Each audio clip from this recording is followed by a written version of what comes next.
kami akan mewawancarai guru tentang seputar inovasi informatika. Selamat pagi semuanya. Jadi di sini kami dengan Bapak Ridho Azian. dan saya Putri Aira Ardini. Jadi di sini kami akan mengajukan pertanyaan kepada Bapak Ridho. Jadi menurut Bapak, bagaimana pembelajaran informatika dapat membentuk kemampuan berpikir kritis, bukan hanya mengajarkan penggunaan teknologi? Oke, di dalam informatika itu bukan semata-mata hanya mengenal kata teknologi, tetapi di situ dituntut untuk bagaimana kita menyusun suatu masalah dan mencari solusi terbaik dari apa yang terjadi di dalam masalah tersebut. Di mana ada materi berpikir kritis di dalam mata pelajaran informatika berguna untuk mencari solusi seperti algoritma ataupun menyusun langkah-langkah sistematis dan terstruktur, tersistem agar masalah yang kita hadapi dalam materi berpikir kritis itu biar tersusun dia masalahnya. Jadi informatika itu tidak semata-mata hanya mempelajari tentang teknologi, tetapi bagaimana kita menyusun algoritma agar bisa dapat menyelesaikan masalah dalam penggunaan sebuah teknologi. Baik Pak, ini ada pertanyaan selanjutnya, yaitu di era kecerdasan buatan yaitu AI yang berkembang pesat, bagaimana seharusnya sekolah menyesuaikan pembelajaran informatika agar tetap relevan dengan kebutuhan masa depan? Oke, kalau misalkan mengkaitkan pembelajaran dengan AI, pastinya AI tersebut sangat membantu. Misal di bidang pendidikan itu salah satu contohnya sebagai media pembelajaran.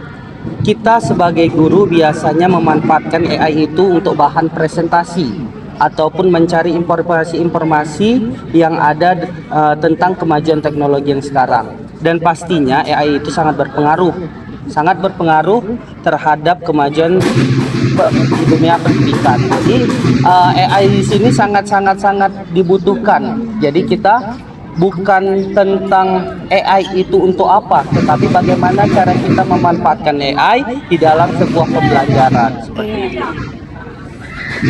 Terus untuk saran Bapak bagi siswa agar dapat memanfaatkan teknologi dan internet secara bijak, amanah, dan bertanggung jawab itu bagaimana Pak? Oke, saran Bapak untuk seluruh siswa memanfaatkan memanfaatkan teknologi dan internet. Okay.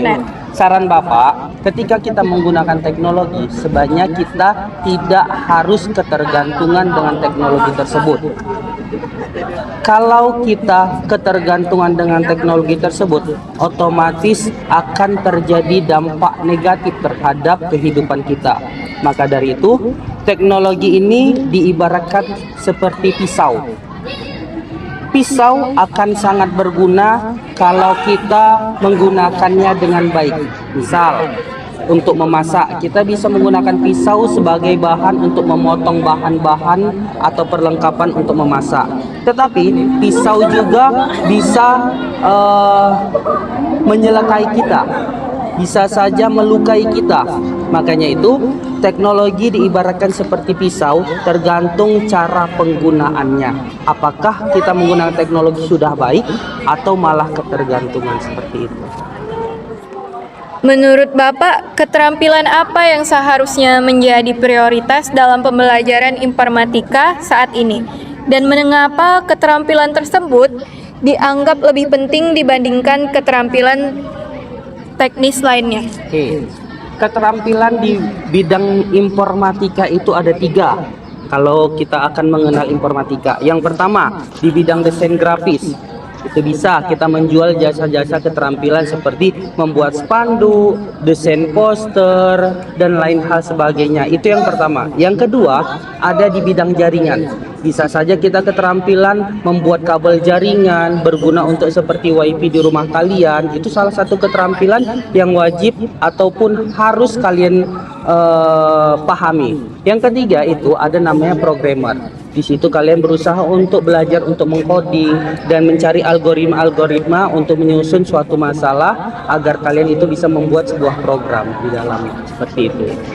Nah, untuk pertanyaan terakhir yaitu, apakah kemampuan menggunakan teknologi saja sudah cukup bagi siswa di era digital atau juga perlu memahami konsep dasar informatika? Mengapa nih, Pak? Oke. Memahami apa namanya tadi? Memahami saja sudah cukup di era Tidak. digital. Tidak, pastinya memahami saja tidak cukup. Kita harus tahu algoritma apa. Misal, kita akan membuat sebuah program nih. Kita harus melakukan 3 langkah di dalam membuat program, atau 3 cara strategi kita dalam membuat program. Yang pertama, kita harus menentukan yang namanya algoritma. Algoritma itu langkah-langkah.